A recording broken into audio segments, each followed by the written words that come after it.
క్రీస్తునందు ప్రియమైన వారలారా, మీకందరకు పునరుద్ధారుడైన యేసుక్రీస్తు వారి శ్రేష్టమైన నామమున శుభాలు తెలియజేస్తూ ఉన్నాము. ఈ పునరుద్ధాన దినపు ఆరాధనకు ప్రేమతో మిమ్మల్ని అందరినీ ఆహ్వానిస్తూ ఉన్నాం. త్రిత్వం తరువాతి 18వ ఆదివారంగా ఈ ఆదివారాన్ని మనం ఆచరిస్తూ ఉన్నాం. ప్రార్థన పూర్వకంగా ఈ ఆరాధన ప్రారంభించబడుతుంది. తరల వచ్చి కళ్ళు మూయండి, ప్రార్థన చేసుకుందాం. మహోన్నతుడైన మా తండ్రి, ప్రేమ నమ్మకం కలిగిన మా యేసు స్వామి, నీకు స్తోత్రములు చెల్లిస్తూ ఉన్నాం. గత పునరుద్ధాన దినం నుండి నేటి వరకు మీరు ఎక్కడి చోటను మమ్మల్ని భద్రపరిచిన దేవా, నీకు వందనాలు. ఈ ఆరాధన అంతట్లో మీరు మాకు తోడై ఉండండి. సమస్తమును క్రమముగా మర్యాదగా నీ నామ మహిమార్థంగా జరిగించుకొనండి. నన్ను మరుగుపరిచి నీ సాధనంగా వాడుకొనండి. ఆత్మతో సత్యముతో నిన్ను ఆరాధించేందుకు ప్రతి ఒక్కరిని ఆయత్తపరచుమని యేసు నామమున వేడుకొనుచున్నాము తండ్రి, ఆమేన్. ఆంధ్ర క్రైస్తవ కీర్తన పుస్తకంలో 135వ కీర్తన, ఈ చిన్న పుస్తకాల్లో 99వ కీర్తన, రండి సువార్త సునాదముతో రంజిల్లు సిలువ నినాదముతో అనే కీర్తనను పాడుకుందాం.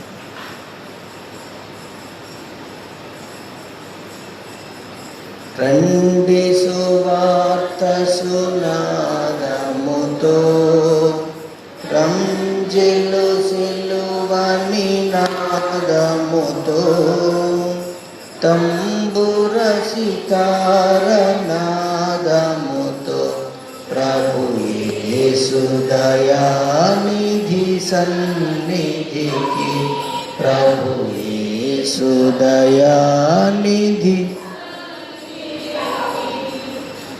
ఏసే మానవ జాతి వికాసం, ఏసే మానవ నీతి విలాసం, ఏసే పతిత పావన నామం, భాసుర క్రైస్తవ శుభనామం. రండి సువార్త సునాదముతో రంజిల్లు సిలువ నినాదముతో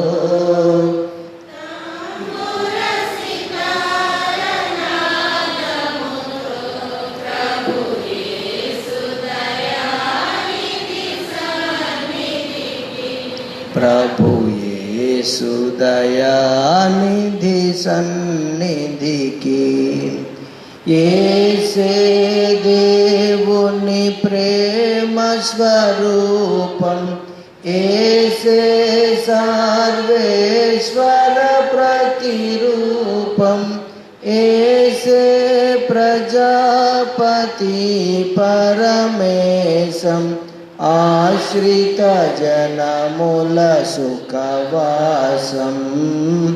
రండి సువార్త సునాదముతో రంజిల్లు సిలువ నినాదముతో తంబుర సితార నాదముతో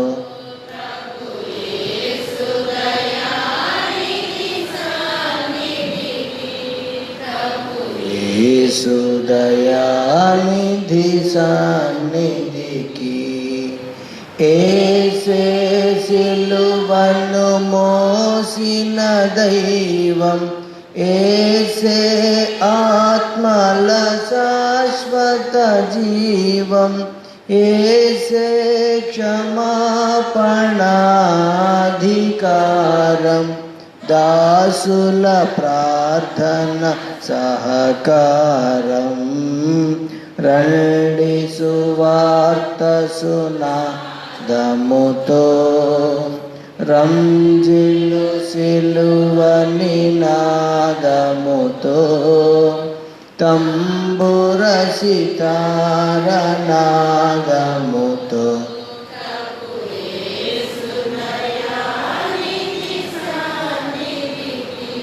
ప్రభు యేసు దయానిధి సన్నిధికి, ఏసే సంఘములో మన కాంతి, ఏసే హృదయములో ఘన శాంతి, ఏసే కుటుంబ జీవన జ్యోతి, పసి పాపల దీవెనమూర్తి. రండి సువార్త సునాదముతో, రంజిల్లు సిలువ నినాదముతో, తంబుర సితార నాదముతో, ప్రభు యేసు దయానిధి సన్నిధికి,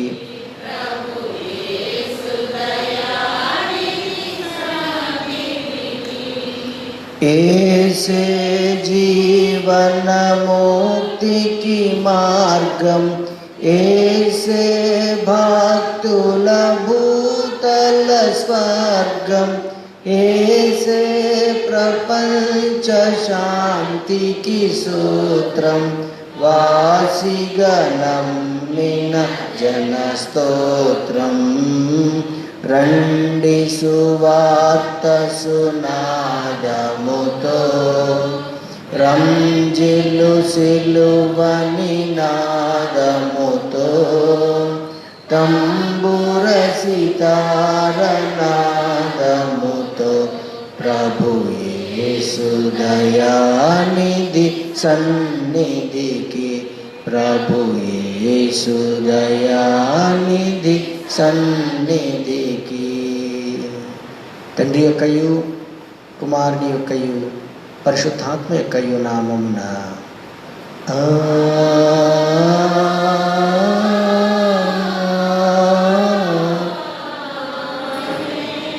నీ వెలుగును నీ సత్యమును బయలుదేర చేయము. అవి నాకు త్రోవ చూపును. అవి నీ పరిశుద్ధ పర్వతమునకును నీ నివాస స్థలములకును నన్ను తోడుకొని వచ్చను. అప్పుడు నేను దేవుని బలిపీఠమునద్దకు, నాకు ఆనంద సంతోషములు కలుగు చేయు దేవుని ఎదుకు చేరుదను.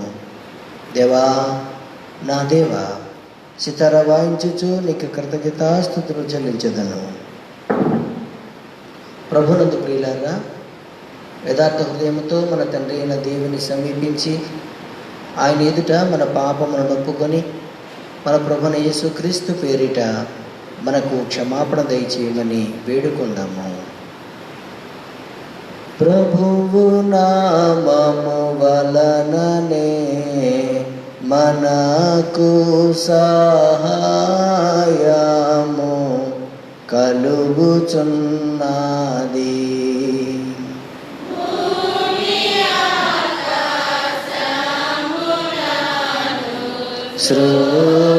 సృజించిన వాడు ప్రభువు సన్నిధిని నాయతి క్రమములు నేను ఒప్పుకొందు నను కొంటిని.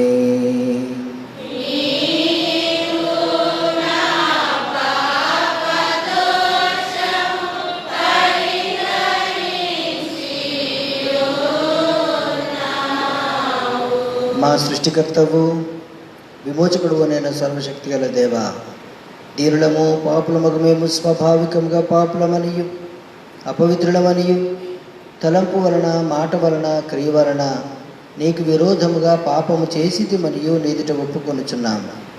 కావున మేము మా ప్రభువైన యేసుక్రీస్తు నిమిత్తమున నీ కృపను వెదకుచు వేడుకొనుచు మితిలేని కనికరము గల నీ యుద్ధకు ఆశ్రమనకై వచ్చుచున్నాము.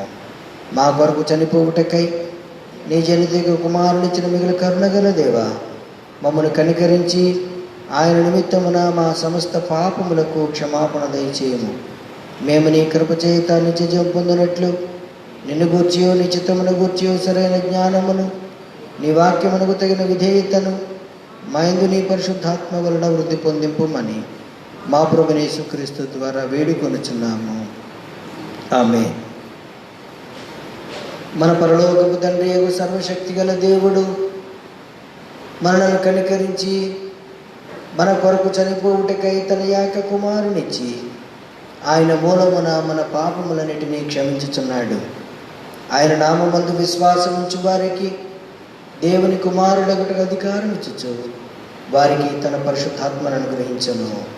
నమ్మి బాప్తిస్మము పొందినవాడు రక్షింపబడును. ఓ ప్రభువా, ఈ రక్షణ మా అందరికీ దయచేయము.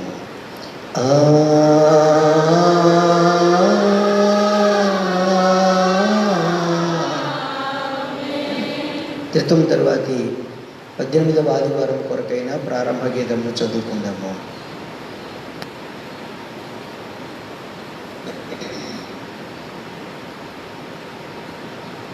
యెహోవా, నీ నిమిత్తము ఎదురు చూచు వారికి మేలు చేయము. నీ ప్రవక్తలను నమ్మకమైన వారిగా చేయము. నీ సేవకుల ప్రార్థన ఆలకింపును. నీ ప్రజలైన ఇశ్రాయేలీయుల విన్నపములకు చెవియొగ్గును. యెహోవా మందిరమునకు వెళ్ళదమని జనులు నాతో అన్నప్పుడు నేను సంతోషించి తిని, తండ్రికి కుమారునికి పరిశుద్ధాత్మకును ఆదియందు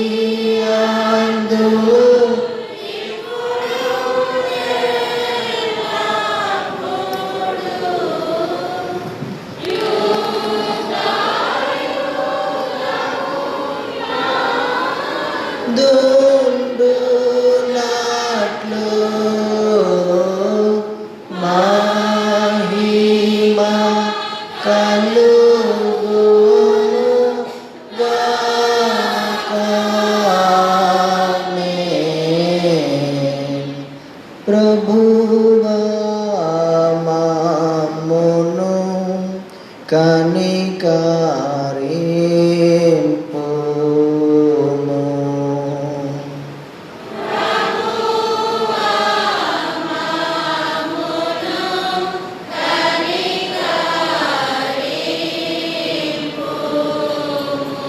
క్రీస్తు మమ్మును కనికరింపుము.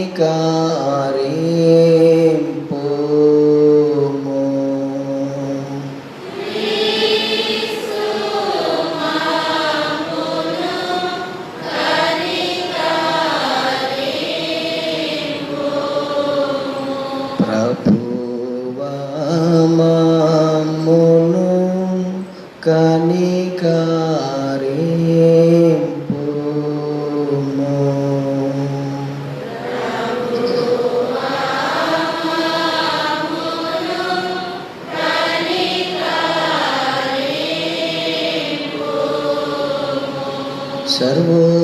సర్వోన్నతమైన వానిలో దేవునికి మహిమా.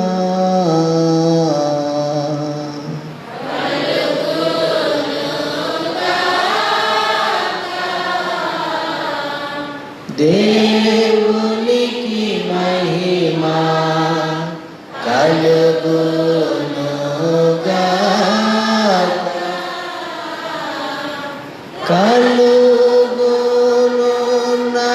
ఉన్నతమైన ఘన స్థలము ఇలాకు సమాధానం కరుణాకాయనదయ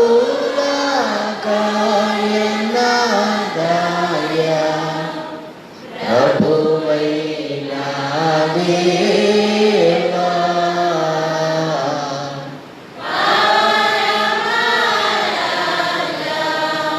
సర్వ పరిపాల పరిపూర్ణ శక్తి గల పరమ జనక నిన్ను మహిని స్తుతించుచు మరి పొగడు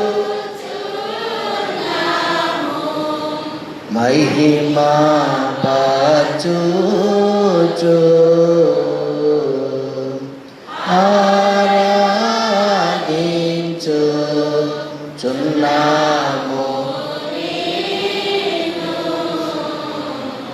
మహిమాతిశయమును మగిదలంచియు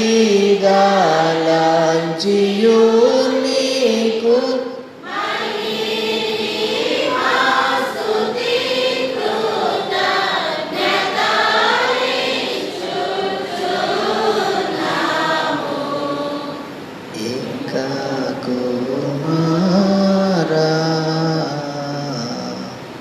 యేసు ప్రభువా యెహోవా తనయా లోక పాపము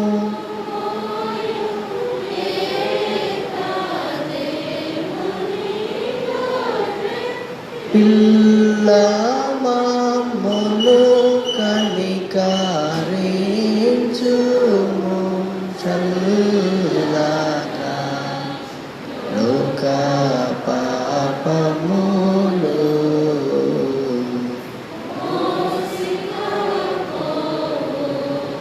యేసు రక్షక వాసిగా జనకుని కుడి వైపున కూర్చుండు యేసు మా ప్రార్థనాలించి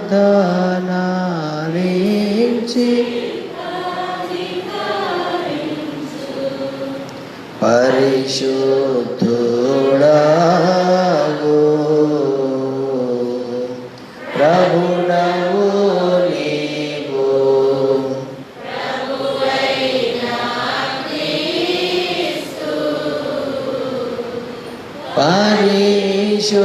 పరిశుద్ధాత్మతో తండ్రి అయిన దేవుని యందు పరిపూర్ణ మహిమతో ప్రభావించున్నా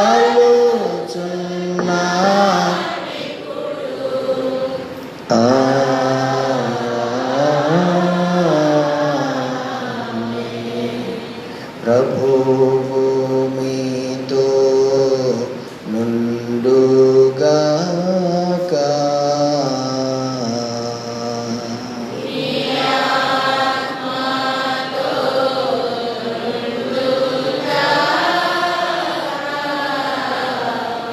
ప్రార్థిద్దాము. సర్వోన్నతుడైన మా తండ్రి, ఓ దేవా నీకు స్తోత్రములు.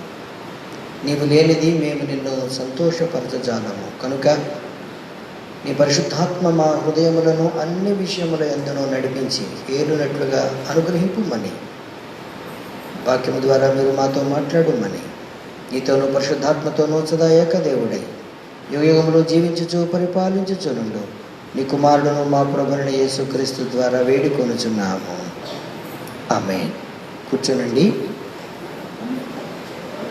త్రిత్వం తర్వాతి 18వ ఆదివారం కొరకైన వాక్య భాగములు చదువుకుందాం. పత్రికా భాగము అపోస్తలుడైన పౌలు కొరింథీయులకు రాసిన మొదటి పత్రిక 1వ అధ్యాయము 4వ వచనం నుండి 9వ వచనం వరకు.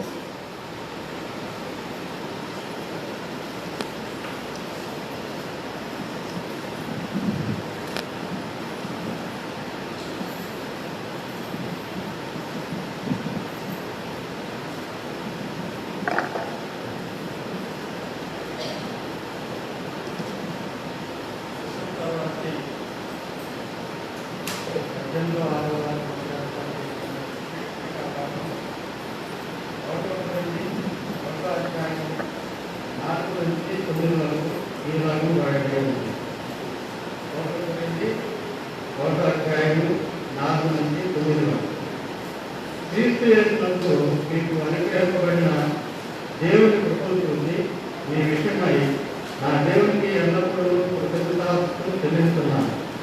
క్రీస్తును కూర్చున్న సాక్ష్యము మీరు స్థిరపరచబడినందున ఆయన యందు మీరు ప్రతి విషయంలోనూ అనగా సమస్త ఉపదేశంలోనూ సమస్త జ్ఞానంలోనూ ఐశ్వర్యవంతులైతే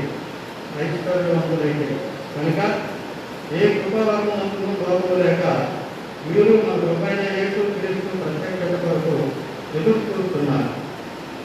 మన ప్రభువైన యేసుక్రీస్తు దినమందు నిరపరాధులై ఉండినట్టు అంతం వరకు ఆయన మిమ్మల్ని స్థిరపడుతుంది. మన ప్రభు అయిన యేసుక్రీస్తు అను తన కుమారుని సహవాసమునకు మిమ్మల్ని పిలిచిన దేవుడు నమ్మదగినవాడు. ఈ వాక్యం ఉపకారిస్తాం.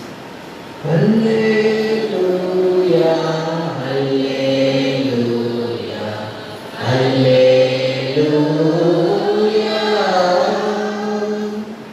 సువార్త వాక్య భాగము పరిశుద్ధులైన మత్తయి రాసిన సువార్త 22వ అధ్యాయము 34వ వచనం నుండి 46వ వచనం వరకు. ఓ ప్రభువా నీకు మహిమ కలుగునుగాక.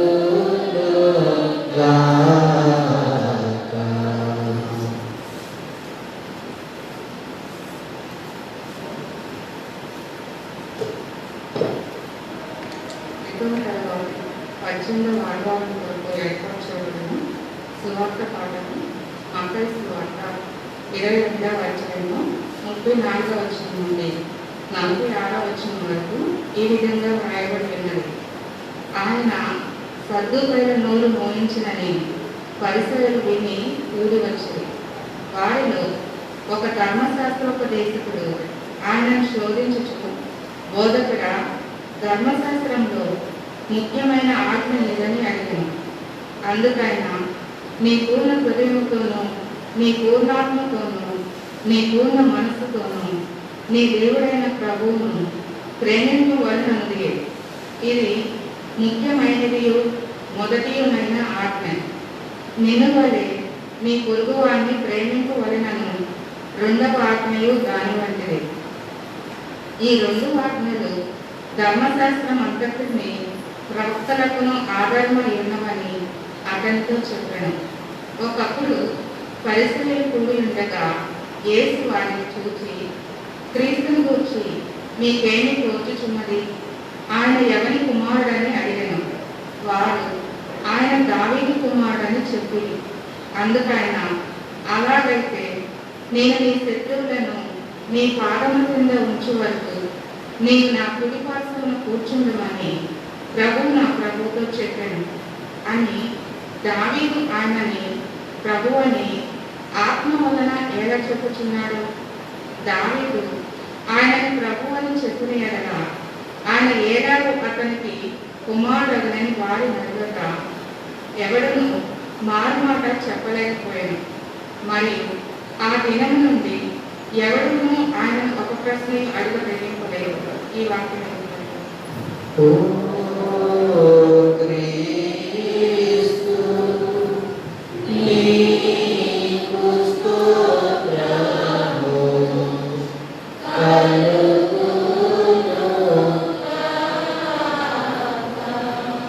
అందరూ అదే నిలబడి అపోస్తుల విశ్వాస ప్రమాణము మన విశ్వాసాన్ని అంగీకరించాము. భూమి ఆకాశములను సృజించిన సర్వశక్తి దేవుని నేను నమ్ముచున్నాను. ఆయన కుమారుడుగా మన ప్రభువైన యేసుక్రీస్తును నమ్ముచున్నాను. నేను పరిశుద్ధాత్మ ద్వారా గర్భంలో నడపబడి నేను మరి పుట్టి కాలం క్రింద శ్రమపడి సిలువేయబడి చనిపోయి సమాధి చేయబడి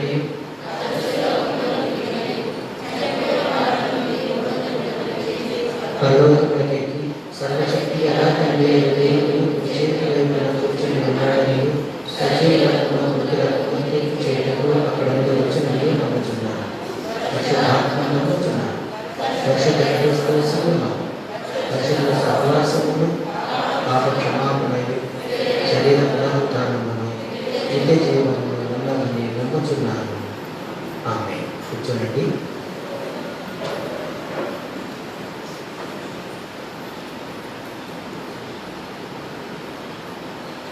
ఒక చిన్న సాక్ష్యం విన్నా. శ్రీ కావ్యశెట్టి శేఖర్ గారు మన సంఘ సభ్యులు, వారు వారి కుటుంబంలో జరిగినటువంటి మేలు గురించి వారు తన అనుభవ సాక్ష్యాన్ని క్లుప్తంగా మనము ఉంచడానికి ఆశపడుతున్నారు. వారిని ప్రేమతో ఆహ్వానిస్తున్నారు.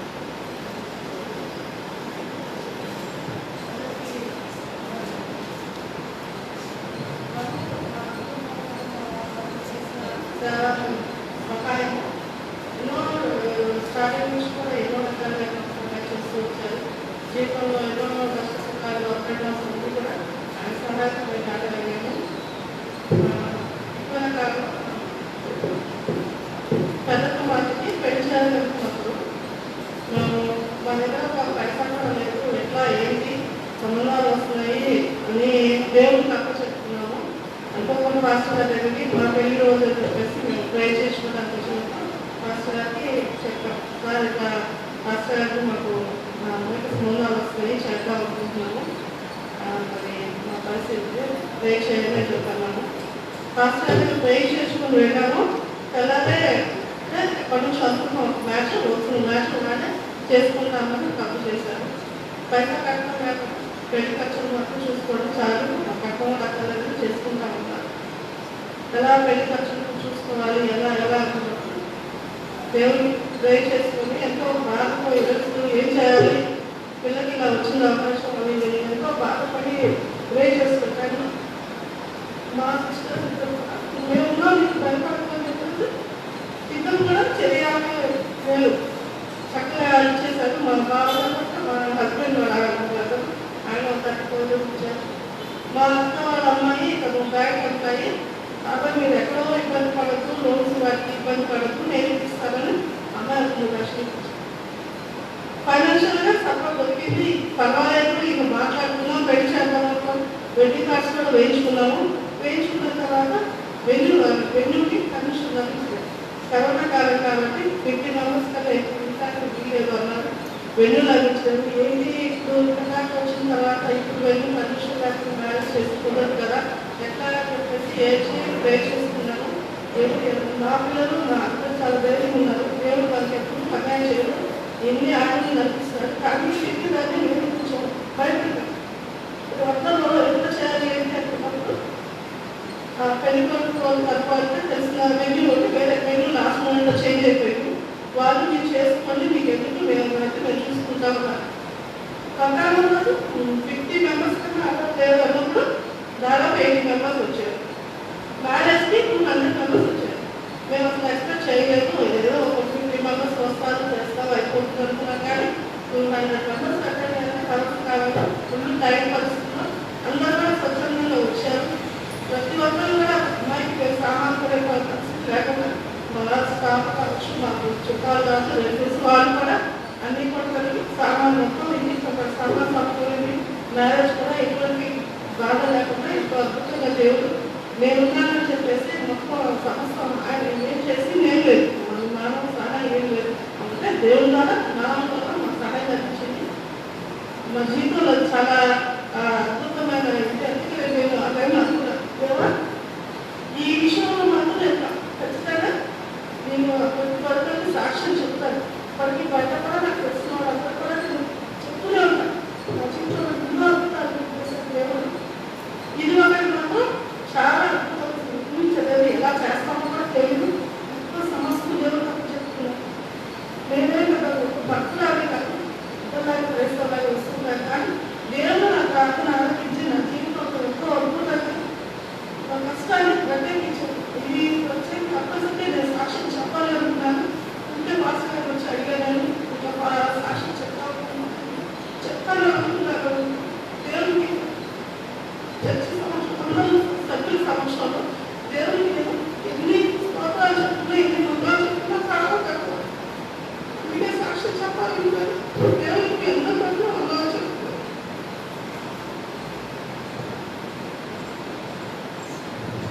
దేవుని నామమునకు మహిమ కలుగుగాక. దేవుడు చేసే కార్యాలు ఆశ్చర్యం. దేవుడు కొన్నిసార్లు వెంటనే జవాబిస్తారు, కొన్నిసార్లు వెయిట్ చేయండి అంటారు, కొన్నిసార్లు నో అంటారు. దేవుడు మరి మీ కుటుంబంలో వెంటనే జవాబిచ్చారు. అందుని బట్టి దేవునికి స్తోత్రం. దీని ఉద్దేశం దేవుని నామము ఘనపరచబడాలి అంతే. దేవుడి శేఖర్ గారి కుటుంబాన్ని దీవించిన దాకా ఆమేన్. వాక్య ధ్యానంలోకి వెళదాం. ఆది క్రైస్తవ కీర్తన పుస్తకం 356వ కీర్తన. ఈ చిన్న పుస్తకంలో 186వ కీర్తన. సాక్ష్యం ఇచ్చేదా మన స్వామి యేసు దేవుడంచు సాక్ష్యం ఇచ్చేదా అనే కీర్తన. పల్లవి మొదటి 2 చరణాలు, చివరి 2 చరణాలు పాడుతున్నారు. సాక్ష్యమిచ్చేదా మన స్వామి యేసు దేవుడంచు సాక్ష్యమిచ్చేదా, సాక్ష్యమనగా కనిన సంగతులను తెలుపుటయే, సాక్ష్యమిచ్చు కొరకు నన్ను స్వామి రక్షించెనంచు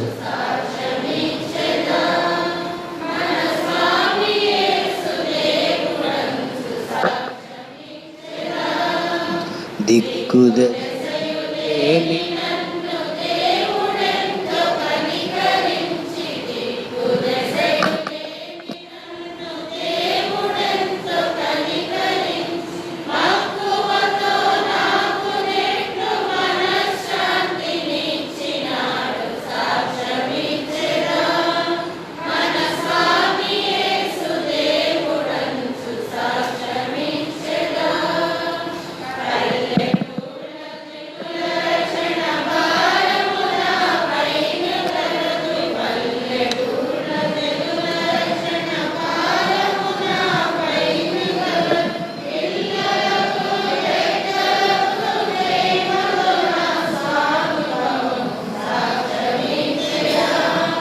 మన స్వామియే దేవుడంచు సాక్ష్యమిచ్చెదా, పరమత దూషణములేల పరిహసించి పలుకుటేల, పరమత దూషణము పరిహసించి పలుకుటేల, ఇరుగు పొరుగు వారికెల్ల యేసుక్రీస్తు దేవుడంచు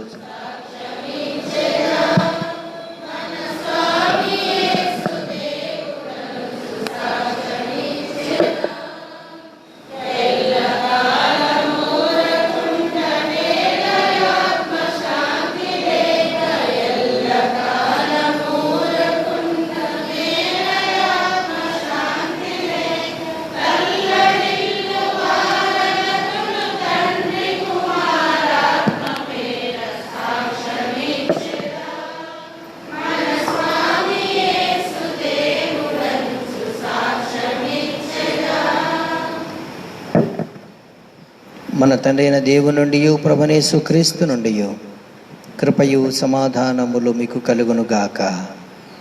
ఆమేన్. కూర్చోనండి.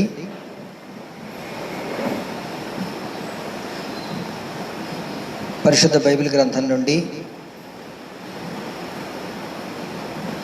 కొరింథీయులకు రాయబడిన మొదటి పత్రిక 1వ అధ్యాయము 6వ వచనాన్ని చదువుకుందాం. 6వ వచనం. క్రీస్తును గూర్చిన సాక్ష్యము మీలో స్థిరపరచబడినందున ఆయన యందు మీరు ప్రతి విషయములోనూ అనగా సమస్త ఉపదేశములోనూ సమస్త జ్ఞానములోనూ ఐశ్వర్యవంతులైరి. మళ్ళా ఒకసారి. క్రీస్తును గూర్చిన సాక్ష్యము మీలో స్థిరపరచబడినందున ఆయన యందు మీరు ప్రతి విషయములోనూ అనగా సమస్త ఉపదేశములోనూ సమస్త జ్ఞానములోనూ ఐశ్వర్యవంతులైరి. ప్రార్థన చేసుకుందాం. మహోన్నతుడైన మా తండ్రి, సర్వకృపానిధి, నీకు వేలాది స్తోత్రములు చెల్లిస్తూ ఉన్నాం. ఇంతవరకు ఆరాధనలో పాటలలో మహిమ పొందిన దేవా, వాక్యము ద్వారా మీరు మాతో మాట్లాడండి. ప్రతి ఒక్క హృదయాన్ని మీరు సంధించండి. నన్ను మరుగుపరచి నీ మాటను వినిపించండి. క్రైస్తవ విశ్వాస జీవితంలో యేసుక్రీస్తే రక్షకుడు, నా ప్రభు అని గ్రహించి ఒప్పుకోవడం ఎంత అవసరమో, అది ఎంత మేలుకరమో గ్రహించినట్లుగా ప్రతి ఒక్కరిని వాక్యములోనికి నడిపించుమని దీనుడనైన నన్ను నీ సిలువ చాటున మరుగుపరచి నా ద్వారా నీ మాటలనే వినిపించుమని యేసు నామమున వేడుకొనుచున్నాము తండ్రి. ఆమేన్. క్రీస్తునందు ప్రియమైన వారలారా, మీ అందరకు పునరుద్ధానుడును రక్షకుడునైన యేసుక్రీస్తు వారి పరిశుద్ధ నామమున శుభాలు తెలియజేస్తూ ఉన్నాను. ఈ ఆరాధనలో పాల్గొన్న మిమ్మల్ని అందరినీ హృదయపూర్వకంగా అభినందిస్తూ ఉన్నాను. దేవుని మహాకృపను బట్టి మరొక ఆదివారం త్రిత్వంలోని 18వ ఆదివారంలోనికి ప్రవేశపెట్టిన దేవాది దేవునికి నేను వందనాలు, స్తోత్రాలు చెల్లిస్తూ ఉన్నాను. క్రైస్తవులు ఐశ్వర్యవంతులు అంటే నమ్ముతారా? క్రైస్తవులు ఐశ్వర్యవంతులు అని నేనంటే మీరు నమ్ముతారా? నమ్మరు. ఎందుకంటే ఈ సమాజంలో చాలామంది ఐశ్వర్యవంతులు ఉన్నారు. విచిత్రం ఏమిటంటే సామాన్యులు ఐశ్వర్యవంతులు కావాలని తీవ్రంగా ప్రయత్నిస్తుంటే ఐశ్వర్యవంతులు మరింత ఐశ్వర్యవంతులు కావాలని ఇంకా కష్టపడుతున్నారు. అందరి ప్రయత్నం ఒక్కటే, అందరి ప్రయాస ఒక్కటే. అదేమిటంటే ఐశ్వర్యం కొరకు. ఒక్క విషయాన్ని మీరు గమనించాలి. ఐశ్వర్యం అనగానే మన దృష్టి ఈ లోక సంబంధమైన ఆస్తిపాస్తుల వైపుకే మళ్ళుతుంది. కానీ ఈ లోక సంబంధమైన ఐశ్వర్యం ఎంతున్నా అది అశాశ్వతం అని బైబిల్ గ్రంథం స్పష్టంగా చెప్పింది. ఈ లోక సంబంధమైన ఐశ్వర్యం శాశ్వతం కాదు. అది పరలోకానికి పనికిరాదు. యేసు ప్రభువారు ఒకని కలిమి విస్తరించుట వాని జీవమునకు మూలము కాదు అని అన్నారు. అందుకే బైబిల్ గ్రంథం యొక్క ప్రబోధాన్ని మీరు జాగ్రత్తగా గమనిస్తే ఈ భూలోక ధనం కొరకు ప్రయాసపడటం కాదు, కానీ మీరు పరలోక ఐశ్వర్యం కొరకు ప్రయాసపడండి అని ప్రబోధించింది. ఈరోజు మనమందరం ఇలా కూడుకున్నాం. ఇక్కడ ఎవరికి వారుగా తగిన జాగ్రత్త తీసుకుంటూ డిస్టెన్స్ మెయింటైన్ చేస్తూ దేవుని సన్నిధికి వచ్చి ఈ ఆరాధనల్లో పాల్గొంటున్నాం, దేవుని స్తుతిస్తున్నాం, దేవుని మాటలు వింటున్నామంటే అర్థం ఏంటి అని అంటే పరలోకపు ధనాన్ని సంపాదించుకోవాలనే ఆశ మనలో ఉంది అనే సంగతిని నేను మీకు జ్ఞాపకం చేస్తూ ఉన్నాను.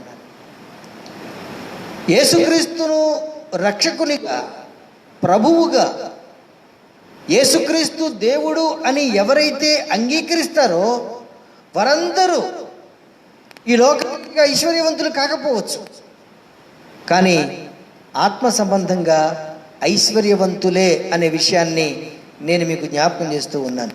ఇప్పుడు చెప్పండి, మనం ఐశ్వర్యవంతులమేనా? ఐశ్వర్యవంతులమే.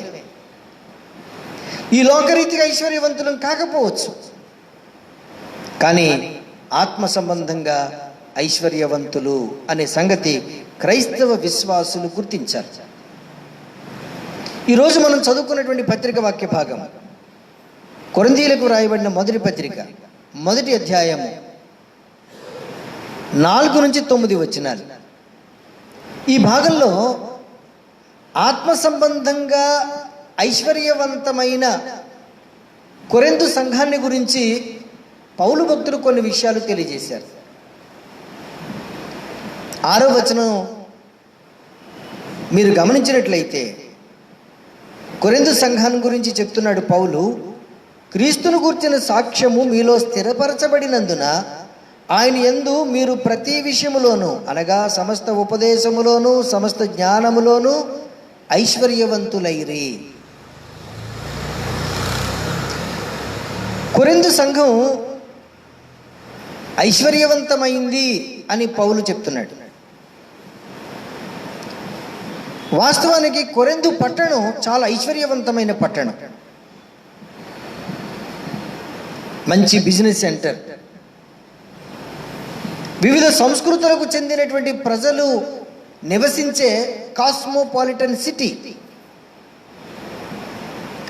ఇలాంటి పట్టణంలో పౌలు సువార్త ప్రకటిస్తే చాలామంది మార్పు చెందారు. యేసుక్రీస్తును తమ స్వంత రక్షకునిగా అంగీకరించారు. వారితో ఒక సంఘం ఏర్పడింది. వారిలో యేసుక్రీస్తును గూర్చిన సాక్ష్యము స్థిరపడింది. కొరింథు సంఘానికి దేవుని కృప అనుగ్రహించబడింది. ఈ చదువుకున్న భాగంలో అపోస్తలుడైన పౌలు కొరింథు సంఘాన్ని బట్టి దేవునికి కృతజ్ఞతాస్తుతులు చెల్లిస్తున్నాడు. 4వ వచనంలో ఆ సంఘాన్ని బట్టి దేవునికి కృతజ్ఞతాస్తుతులు చెల్లిస్తున్నాడు. ఆ తర్వాత కొరింథు సంఘంలో ఉన్నటువంటి కృపను గూర్చి, కొరింథు సంఘం పొందుకున్నటువంటి కృపా వరములను గూర్చి పౌలు ఆ సంఘాన్ని అభినందిస్తున్నాడు, బలపరుస్తున్నాడు. కొరింథు సంఘం క్రీస్తు విషయమైన జ్ఞానమందు ఎదుగుతూ ప్రభు యొక్క ప్రత్యక్షత కొరకు ఎదురు చూస్తూ ఉన్నటువంటి సంఘం. ఆ సంఘంలో ఉన్నటువంటి ఇన్ని ఆత్మీయ గుణములను, వారిలో అభివృద్ధి అవడానికి కారణమైనటువంటి దేవుని కృపను ఆయన ప్రస్తుతిస్తూ ఉన్నాడు. కొరింథు సంఘము దేవుని కృపకు పాత్రం కావడానికి, కొరింథు సంఘంలో అనేకమైన ఆత్మీయ సుగుణాలు లేక ఆత్మీయ గుణాలు వారిలో అభివృద్ధి చెందడానికి కారణం ఏమిటో మీరు గమనించాలి. కారణం ఏమిటి అని అంటే, పౌలు ప్రకటించిన క్రీస్తును గూర్చిన సాక్ష్యము. 6వ వచనం ప్రారంభంలో మీరు గమనించినట్లయితే, క్రీస్తును గూర్చిన సాక్ష్యము మీలో స్థిరపరచబడినందున వారు దేవుని కృపకు పాత్రులయ్యారు, విశ్వాసంలో ఎదుగుతున్నారు, యేసుక్రీస్తు యొక్క 2వ రాకడ కొరకు అంటే ఆయన ప్రత్యక్షత కొరకు ఎదురు చూస్తున్నారు. ఇవన్నీ జరగడానికి ప్రాథమికంగా కారణం ఏంటంటే, పౌలు ద్వారా యేసుక్రీస్తును గూర్చిన సాక్ష్యము వారిలో స్థిరపరచబడింది. పౌలు అంటున్నాడు, నేను క్రీస్తును గూర్చి సాక్ష్యం ఇచ్చాను, ఆ సాక్ష్యము మీలో స్థిరపరచబడి మీరు ఆత్మీయ ఐశ్వర్యవంతులు కావడానికి దోహదపడింది. ఈరోజు మనం ఆత్మీయంగా ఐశ్వర్యవంతులము అని అంటే దానికి కారణం ఒక్కటే,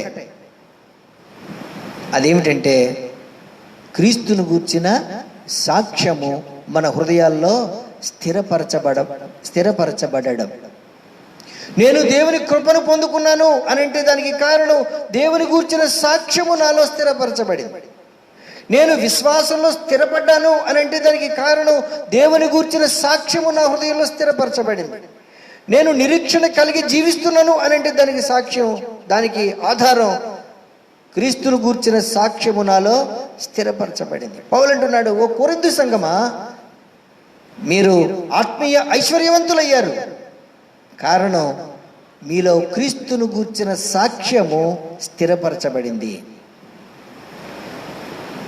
సాక్ష్యము అనే మాట చాలా తరచుగా వింటాం, మనం పలుకుతాం.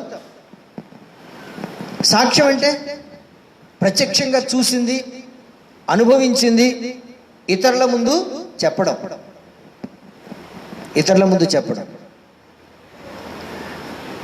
క్రైస్తవ సాక్ష్యము అంటే యేసుక్రీస్తుతో మనకున్నటువంటి వ్యక్తిగత అనుభవాన్ని ప్రకటించడం.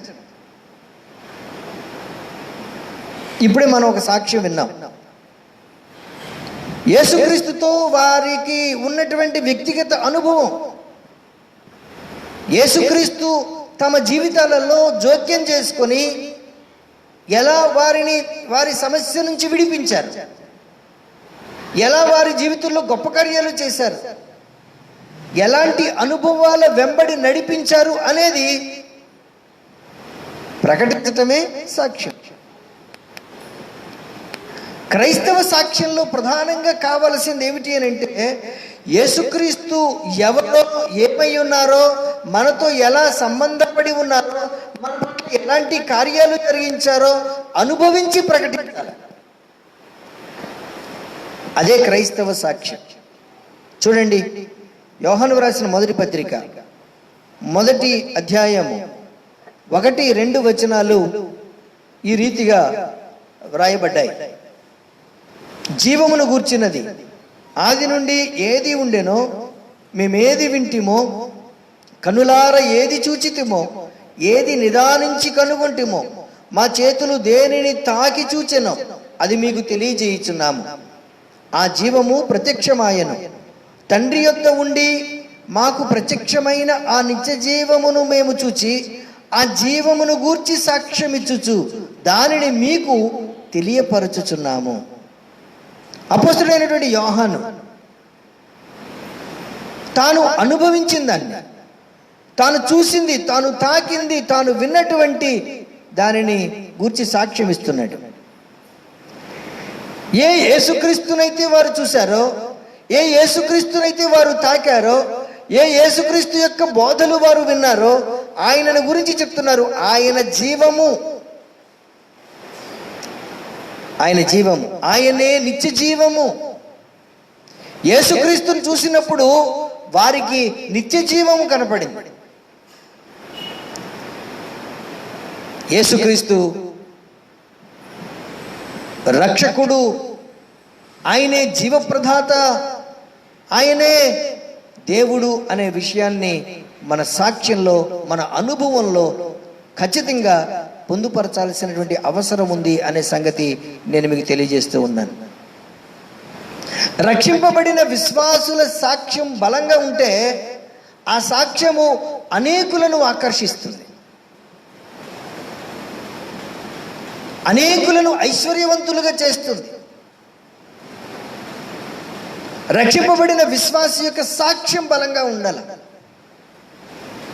సాక్ష్యం అనగానే సహజంగా చాలా చోట్ల కనిపించేది, వినిపించేది ఏమిటంటే, వారు ఆ వారంలో ఏం జరిగినాయో అవన్నీ చెప్పుకోవటమే సాక్ష్యంగా భావిస్తారు. దేవునితో మనకున్నటువంటి అనుభవం, personal experience with Jesus Christ, యేసుక్రీస్తు రక్షకునిగా, దేవునిగా నాతో సంబంధపడి నాలో ఎలాంటి మార్పును తీసుకొచ్చారు, ఆయన కృప ద్వారా నన్ను ఎలాగున పోషిస్తున్నారు, ఆయన మహావాత్సల్యమును బట్టి నా జీవితంలో ఎలాంటి గొప్ప కార్యాలు చేశారు అనేది ప్రకటించగలగాలి. పేతురు యేసుక్రీస్తును గూర్చి, ఆయన సిలువ వేయబడ్డారు, ఆయనను దేవుడు లేపాడు అని యేసుక్రీస్తు యొక్క మరణ పునరుత్థానములను గూర్చి సాక్ష్యం ఇచ్చాడు. అలా సాక్ష్యం ఇస్తే ఒక సభలో 3,000 మంది, మరొక సభలో 5,000 మంది ఈ క్రైస్తవ సంఘంలో చేర్చబడ్డారు.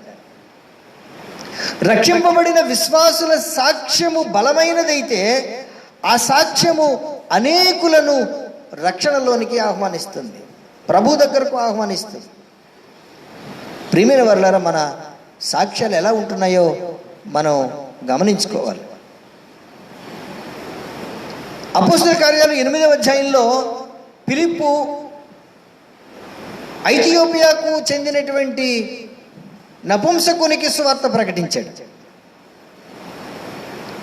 నపుంసకుడు యెరూషలేముకు వచ్చి తిరిగి వెళ్ళిపోతున్నాడు రథం మీద. ఆత్మ ప్రేరణ చేత ఆ రథాన్ని కలుసుకున్నటువంటి ఫిలిప్పు నపుంసకుడు చదువుతున్నటువంటి యెషయా గ్రంథం విషయంలో ఒక ప్రస్తావన తెచ్చాడు. నువ్వు చదువుతున్నది నీకు అర్థమవుతుందా అని రథమెక్కి ఆయన చదువుతున్న యెషయా గ్రంథం 53వ అధ్యాయంలో ఉన్నటువంటి వ్యక్తిని గురించి చెప్పాడు. ఎవరి గురించి సాక్ష్యం చెప్పాడు అక్కడ? చాలా స్పష్టంగా వ్రాయబడి ఉంటుంది. యేసును గూర్చి ప్రకటించాడు. యేసును గూర్చి ప్రకటించాడు. యేసు ఎవరు? ఆయన ఏమి చేశాడు? ఈ ప్రపంచ మానవాళి కొరకు ఆయన గొర్రె పిల్లగా ఈ లోకంలో వధించబడ్డాడు. మానవ పాప పరిహారార్థం శిలువ యాగం చేశాడు అనే సంగతిని ఆ రోజు గ్రంథం ఆధారంగా బోధించాడు ఫిలిప్పు. చాలా ఆశ్చర్యం. నపుంసకుడు చాలా ఐశ్వర్యవంతుడే, కానీ ఆ క్షణంలో ఆత్మీయ ఐశ్వర్యవంతుడు కాగలిగాడు. ప్రియమైన వరలరా, ఈరోజు నేను క్రైస్తవుడను, నేను క్రైస్తవురాల్ని అని నువ్వు చెప్పుకుంటున్నావంటే అర్థం ఏంటో తెలుసా? యేసుక్రీస్తు నా రక్షకుడు, యేసుక్రీస్తు నా ప్రభువు, ఆయనే నా దేవుడు, నేను ఆయననే వెంబడిస్తున్నాను అని నీవు ప్రకటిస్తున్నావు. మొట్టమొదట అంత్యోక్యలో ఉన్నటువంటి శిష్యులు క్రైస్తవులు అనబడ్డారట. క్రైస్తవులు అంటే క్రీస్తును ధరించిన వారు, లేక క్రీస్తును వెంబడించిన వారు అని అర్థం. నేను క్రైస్తవురాలండి, నేను క్రైస్తవునండి అని మీరు చెప్తున్నారు అని అంటే అర్థం ఏంటంటే, యేసుక్రీస్తును నా రక్షకుడిగా నేను అంగీకరించాను, యేసుక్రీస్తు నా ప్రభువుగా అంగీకరించాను, యేసుక్రీస్తు నా దేవుడు, నేను ఆయననే వెంబడిస్తున్నాను అని నీవు ప్రకటిస్తున్నావు అనే విషయాన్ని గమనించాను. యేసుక్రీస్తు నీ రక్షకుడిగా ఉన్నప్పుడు నీ ప్రవర్తన చాలా జాగ్రత్తగా నీవు చూసుకోవాలి. విచారం ఏమిటంటే, ఈరోజు చాలామంది మేము క్రైస్తవులు అని చెప్పుకునే వాళ్ళు సైతం ఈనాటికి కూడా యేసుక్రీస్తును గూర్చిన సాక్ష్యము విషయంలో సరైనటువంటి అవగాహన కలిగి లేకుండా ఉన్నారు చాలామంది. ఎంతసేపు వారు మేము క్రైస్తవులు అని చెప్పుకోవటమే కానీ యేసుక్రీస్తును గూర్చినటువంటి సాక్ష్యము విషయంలో సరైన అవగాహన కలిగి లేరు. మనం చదువుకున్నటువంటి సువార్త వాక్య భాగం మత్తయి సువార్త 22వ అధ్యాయము 34వ వచనం నుండి 46వ వచనం వరకు మనకు ఏర్పాటు చేయబడింది. అయితే ఈ సందర్భాన్ని దృష్టిలో ఉంచుకొని 42వ వచనం నుండి ఉన్నటువంటి మాటలను మనం గమనించాలి. 42వ వచనంలో యేసుక్రీస్తు ప్రభువారు పరిసయ్యులను ఒక ప్రశ్న అడుగుతున్నారు. పరిశీలన అడుగుతున్న ప్రశ్న, క్రీస్తును గురించి మీకేమి తోచుతున్నది? ఆయన ఎవని కుమారుడు? అంతకుముందు యేసు ప్రభువుని ప్రశ్న అడిగారు. ధర్మశాస్త్రంలో ముఖ్యమైన ఆజ్ఞ ఏది అని అడిగారు. యేసు ప్రభు వారు ధర్మశాస్త్రాన్ని అంతటినీ క్రోడీకరించి 2 మాటల్లో చెప్పారు: దేవుణ్ణి ప్రేమించు, పొరుగువానిని ప్రేమించు. యేసుక్రీస్తు బిడ్డలు దేవుని ప్రేమించేవారుగా ఉండాలి, పొరుగువారిని ప్రేమించేవారుగా ఉండాలి. అంతేకాదు, యేసు ప్రభు ఇప్పుడు పరిశీలనకు ప్రశ్న అడుగుతున్నారు. క్రీస్తును గురించి మీకేమి తోచుచున్నది? ఆయన ఎవని కుమారుడు? యేసుక్రీస్తు అడిగినటువంటి ఈ ప్రశ్నకు వారిచ్చిన జవాబు మీరు గమనించండి. దావీదు కుమారుడు అని చెప్పారు. దావీదు కుమారుడు. నిజమే, యూదుల భావనలో క్రీస్తు లేక మెస్సియా దావీదు కుమారుడే. యూదులు ఏమని భావించారు అని అంటే, మెస్సియా దావీదు కుమారుడని, మానవుడే అని, ఆయన దావీదు సింహాసనాన్ని ఎక్కి శక్తివంతంగా గొప్ప మహిమతో ఇశ్రాయేలు రాజ్యాన్ని పరిపాలిస్తాడు అని భావించారు. మెస్సియా వచ్చి ఆయన గొప్ప మహిమతో చుట్టూ ఉన్నటువంటి శత్రువులందరినీ సంహరించి ఇశ్రాయేలీలను పరిపాలిస్తాడు అని భావించారు. వారి భావన సరికాదు అని యేసు ప్రభు వారు చెప్పడానికే కీర్తన గ్రంథంలో ఉన్న 110వ కీర్తన మొదటి వచనాన్ని ఇక్కడ కోట్ చేశారు. 110వ కీర్తన మొదటి వచనాన్ని ఇక్కడ కోట్ చేశారు. నేను నీ శత్రువులను నీ పాదపీఠముల క్రింద ఉంచు వరకు నీవు నా కుడిపార్శ్వమున కూర్చుండుమని ప్రభువు నా ప్రభువుతో చెప్పాను. దావీదు అన్నటువంటి మాటలు యేసు ప్రభు వారు ఇక్కడ జ్ఞాపకం చేస్తూ ఉన్నారు. ప్రభువు నా ప్రభువుతో చెప్పాను లేక సెలవిచ్చాను. ఇక్కడ 2 సార్లు ప్రభు అనే మాట వాడబడింది. ప్రభువు అన్న మొదటి మాట దేవుణ్ణి ఉద్దేశించిన మాట. రెండవసారి ప్రభు అన్న పదము మెస్సియాను ఉద్దేశించి వాడిన మాట. మీరు ఈ విషయాన్ని జాగ్రత్తగా గమనించాలి. దావీదు మెస్సియాను తన కుమారునిగా కాకుండా తన ప్రభువుగా విశ్వసించాడు. వాళ్ళు ఏమంటున్నారంటే మెస్సియా దావీదు కుమారుడు అని అంటున్నారు. కానీ అదే దావీదు మెస్సియాను తన ప్రభువుగా అంగీకరించాడు. ఇది అర్థం చేసుకోవడానికి ఇంకొక విషయం మీరు గమనించాలి. మరియా తనకు పుట్టినటువంటి కుమారుని గురించి ఏమని చెప్పింది? నా కుమారుడు అనలా, నా ప్రభువు అంది. నా ప్రభు. దావీదు ఆత్మ ద్వారా ఈ విషయాన్ని ఒప్పుకుంటున్నాడు. యేసుక్రీస్తు శారీరకంగా దావీదు కుమారుడే, కానీ దేవుని కుమారునిగా దావీదుకు కూడా ప్రభువు. యూదుల భావనలో ఉన్నట్టు ఈ భూలోక సంబంధమైన రాజ్యాన్ని స్థాపించటానికి ఆయన రాలేదు. ఆయన అంతము లేని పరలోక సంబంధమైన రాజ్యాన్ని స్థాపించడానికి ఈ లోకానికి వచ్చారు. అందుకే ప్రభు దూత గబ్రియేలు యోసేపుతో చెప్పిన మాట, తన ప్రజలను వారి పాపముల నుండి ఆయనే రక్షించును. కనుక ఆయనకు యేసు అని పేరు పెట్టండి. యేసు అని అంటే రక్షకుడు. యోసేపు విశ్వసించాడు, మరియ విశ్వసించింది. మరియకు పుట్టినటువంటి కుమారునికి పెట్టిన పేరు యేసు. యేసు అని అంటే రక్షకుడు. ఈ పేరును పరలోకం నిర్ణయించింది. పరలోకమే నిర్ణయించింది. మరియకు పుట్టబోయే బిడ్డకు ఏ పేరు పెట్టాలో కూడా పరలోకమే నిర్ణయించింది. యేసుక్రీస్తు ఎవరు? ఆయనను గురించి మీరు ఏమనుకుంటున్నారు అని యేసు ప్రభు అడిగినటువంటి ప్రశ్న ఆనాటి పరిచయులను సందిగ్ధంలో పడేసింది. ఈనాడు మనం చాలా స్పష్టమైన అవగాహన కలిగి ఉండాలి.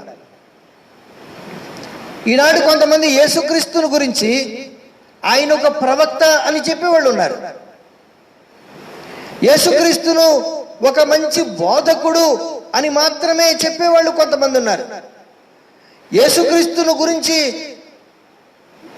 ఆయన ఒక సంస్కర్త అని చెప్పేవాళ్ళు ఉన్నారు. గమనించండి, ఆయన ఎవరు? ఆయన ఎవరు? ఆయనను గూర్చి మీకేమి తోచుచున్నది? సరైన అవగాహన మనం కలిగి ఉండాలి. ఆ అవగాహనలో నుంచే క్రైస్తవ సాక్ష్యము స్థిరపరచబడుతుంది. ఆ అవగాహనలో నుంచే అనేకుల జీవితాలను మనం వెలిగించగలుగుతాం. యేసు ప్రభు వారు చెప్పారు, మీరు లోకమునకు ఉప్పై ఉన్నారు, మీరు లోకమునకు వెలుగై ఉన్నారు అని.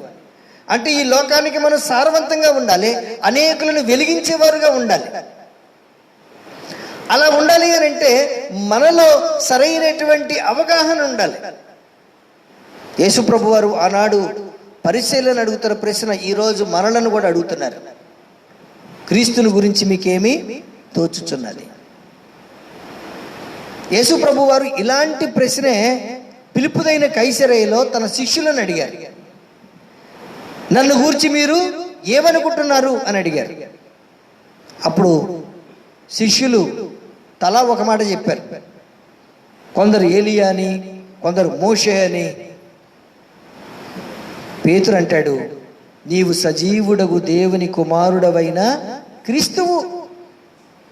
క్రీస్తు యేసుక్రీస్తు సజీవుడు, మరణమును జయించి తిరిగి లేచినవాడు. ఆయన అభిషిక్తుడు, ఆయన ప్రభువు, ఆయన రక్షకుడు అని ఆనాడు పేతురు విశ్వసించాడు, ఒప్పుకున్నాడు. ప్రియమైన వారలారా, యేసుక్రీస్తు రక్షకుడు, ప్రభువు అని మనం విశ్వసించాలి. అప్పుడే మనకు రక్షణ కలుగుతుంది. చూడండి, రక్షణకు పునాది ఏమిటో మీరు గమనించాలి. రక్షణకు పునాది రోమీలకు రాయబడిన పత్రిక 10వ అధ్యాయము 9వ వచనం. రోమీలకు రాయబడిన పత్రిక 10వ అధ్యాయము 9వ వచనం. యేసు ప్రభువని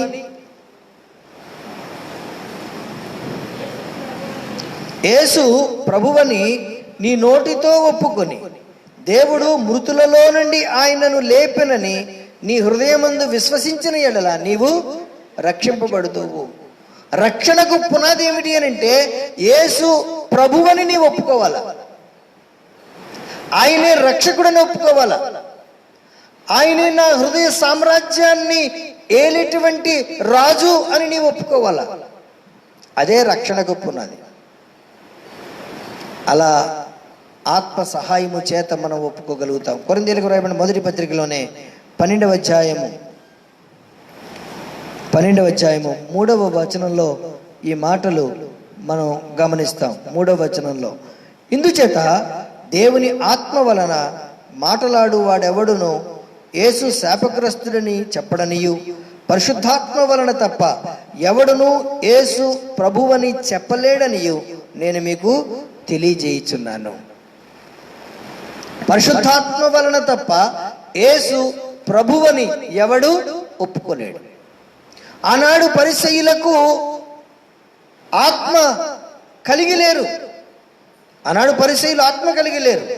కనుక యేసును మెస్సియాగా అంగీకరించలేకపోయారు, ఆయన రక్షకునిగా అంగీకరించలేకపోయారు. ఆనాడు యేసును సిలువ వేయడానికి గల ప్రధానమైన కారణం యేసును రక్షకునిగా మెస్సియాగా అంగీకరించలేకపోవటం.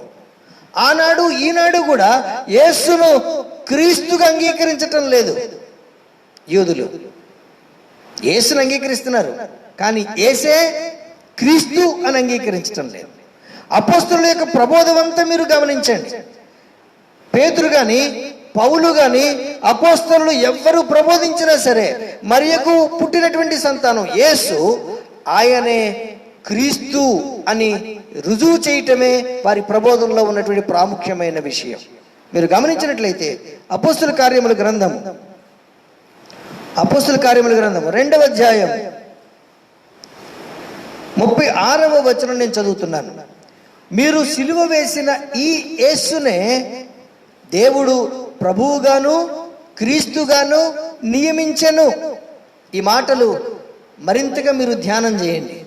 మీరు ఎవరినైతే సిలువ వేశారో ఆయన పేరు యేసు, కానీ ఆయనను తండ్రి అయినటువంటి దేవుడు ప్రభువుగా నియమించాడు, క్రీస్తుగా నియమించాడు. క్రీస్తు అంటే యూదులు ఎన్నో వందల సంవత్సరాలుగా ఎదురు చూస్తున్న మెస్సియా. క్రీస్తు అని ఉన్నటువంటి మాటకు మూల భాషలో హెబ్రీ భాషలో ఉన్నది ఏమిటనంటే మెస్సియా. యేసే క్రీస్తు అని అపోస్తలులు ప్రకటించారు. ఆ రీతిగా వారు సువార్తను బోధించారు. చూడండి, అపోస్తల కార్యముల గ్రంథము 5వ అధ్యాయము 42వ వచనం. ప్రతిదినము దేవాలయములోను ఇంటింటను మానక బోధించుచు. ఏమని బోధించారట?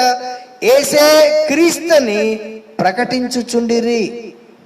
యేసే క్రీస్తు, ఆయన నామములోనే రక్షణ. మరి ఏ నామమున మీకు రక్షణ కలుగదు?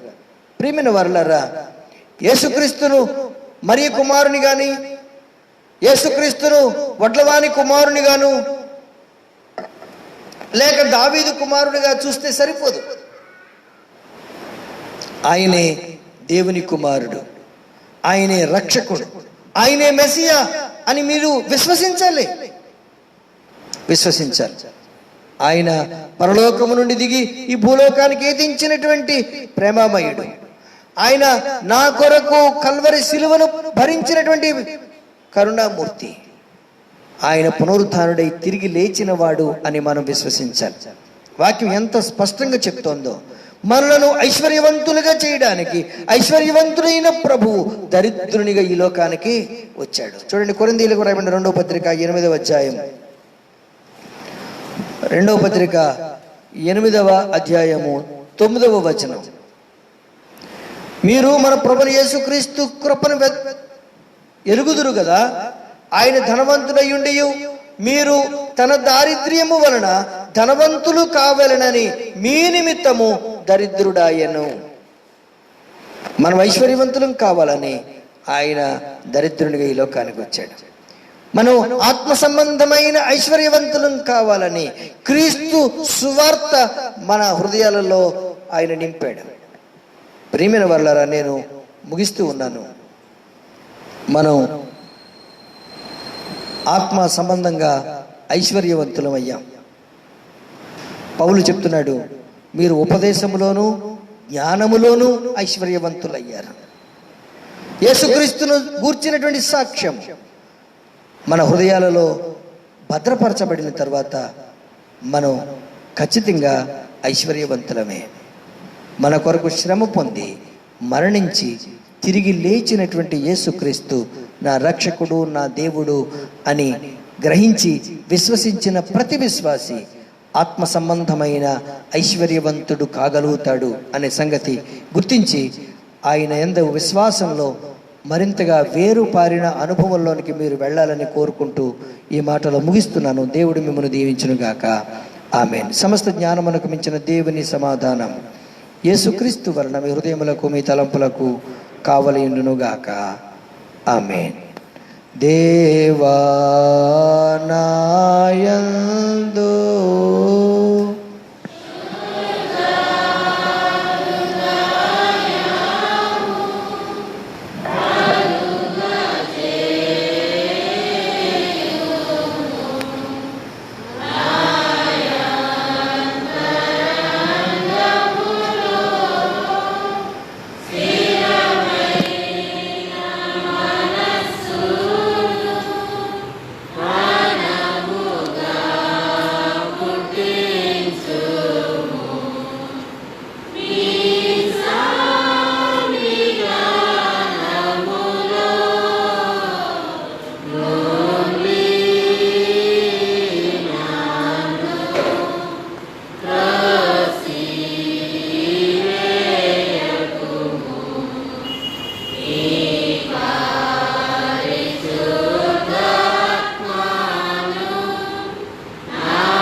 దయచేసి చూడండి. గత కాలంలో దేవుడు మీ పట్ల మీ కుటుంబాల పట్ల చేసిన మేలు ఉపకారములను బట్టి కృతజ్ఞతాపూర్వకంగా కానుకలు సమర్పించదలిచిన వారు ముందుకు రావాలని ఆహ్వానిస్తున్నారు.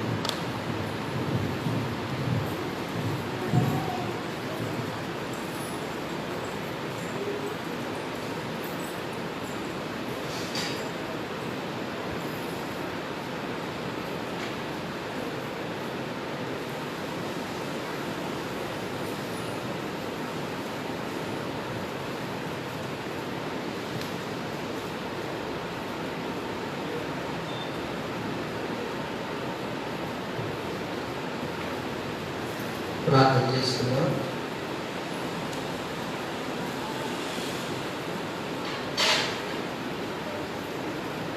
బహుళమైన మా తండ్రి నీకు స్తోత్రం.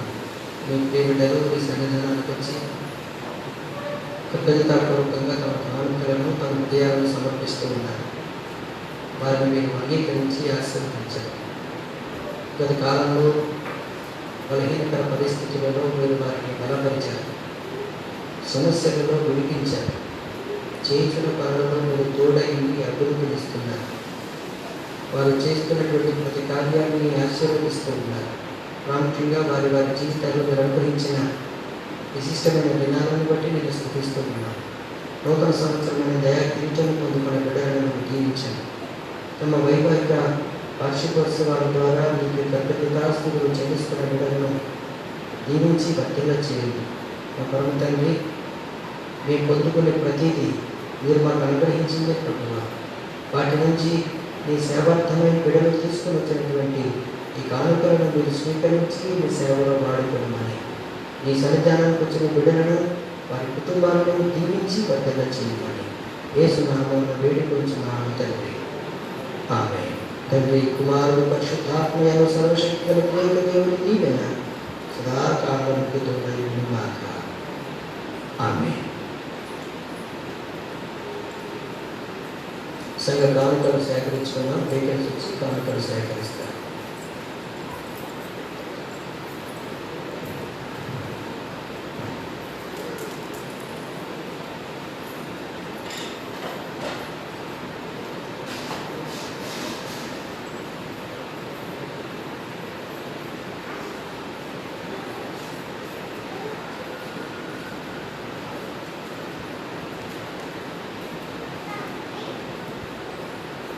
ఈ ఆరాధనలో పాల్గొన్న మీ అందరికీ సంఘపక్షంగా వందనాలు చెల్లిస్తూ ఉన్నాను.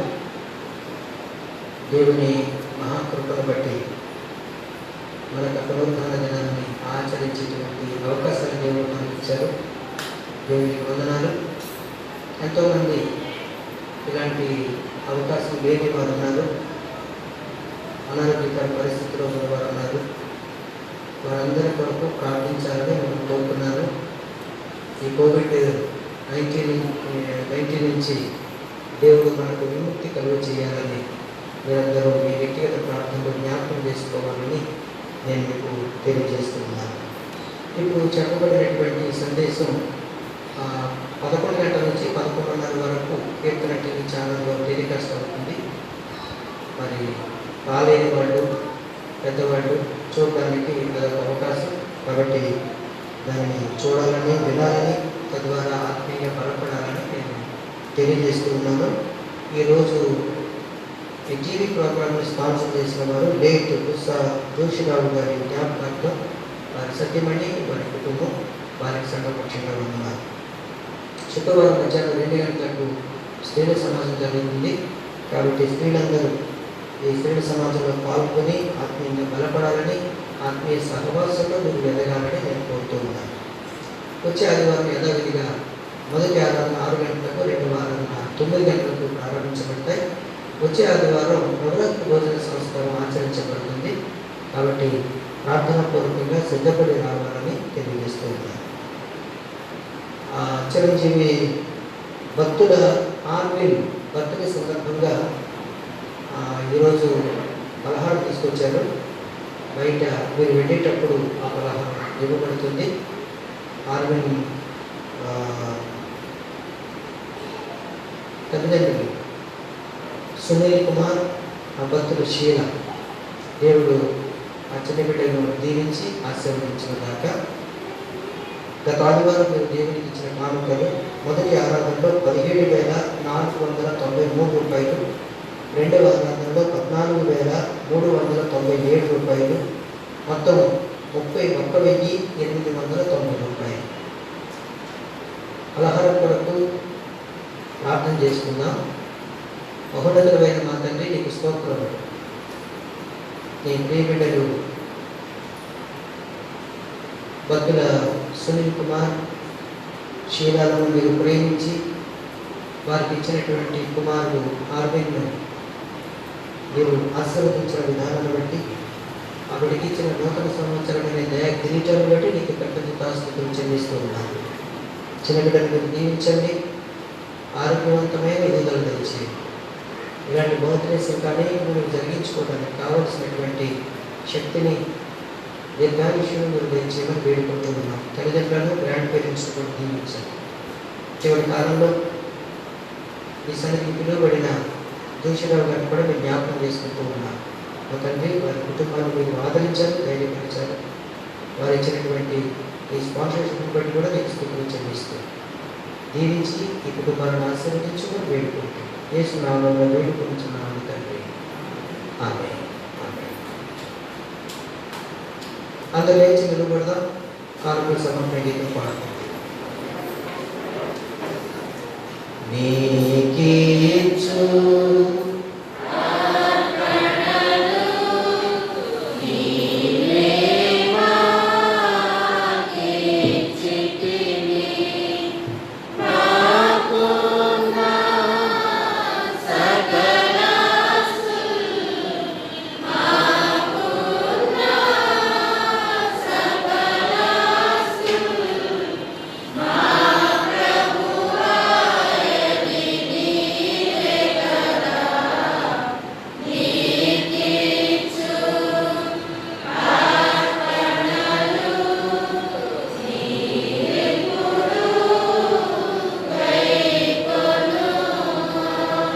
ప్రార్థన చేసుకుందాం.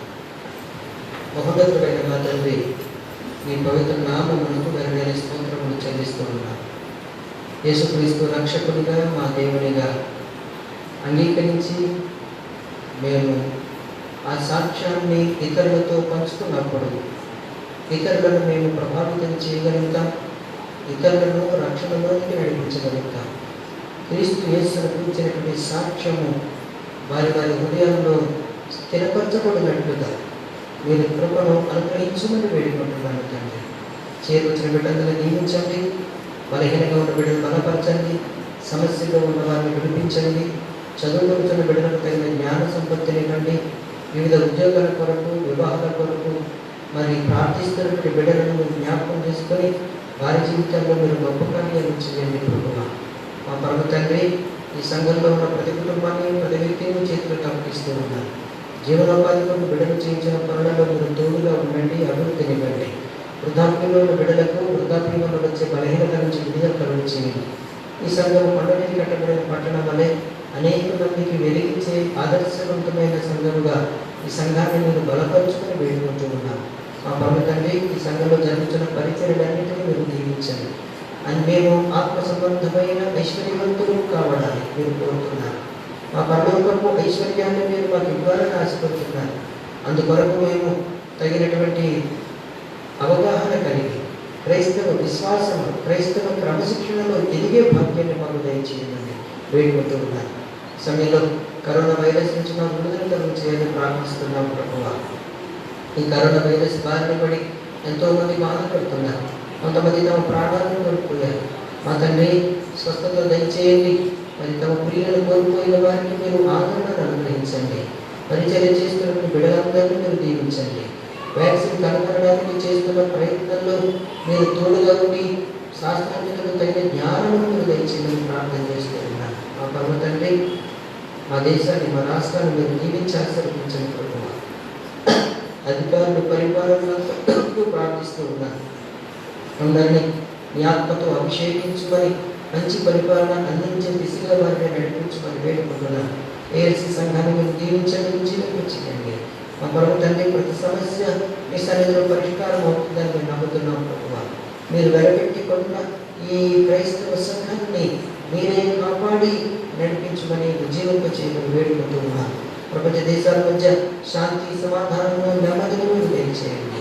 అతని స్వార్థ ప్రకటిస్తున్న సేవకులందరినీ మీరు ఆత్మతో అభిషేకించుకొని వేడుకుంటున్నాను ప్రభువా. వారి ప్రతి అక్కరాన్ని కృపా సన్నిధిలోంచి తీర్చండి.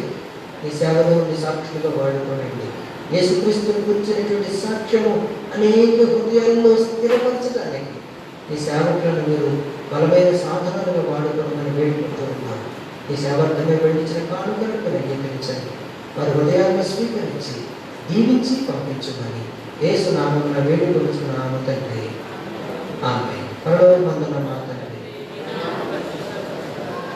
రాజవచ్చు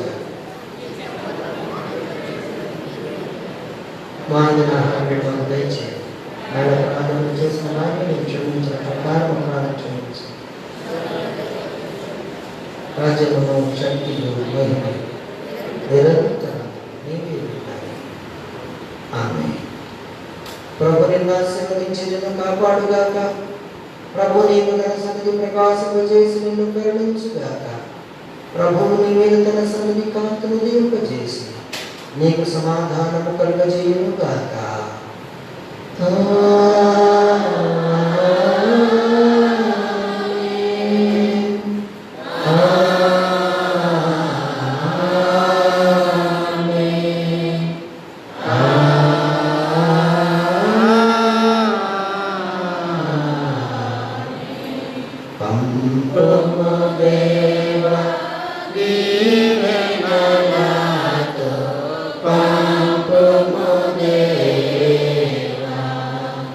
Bye.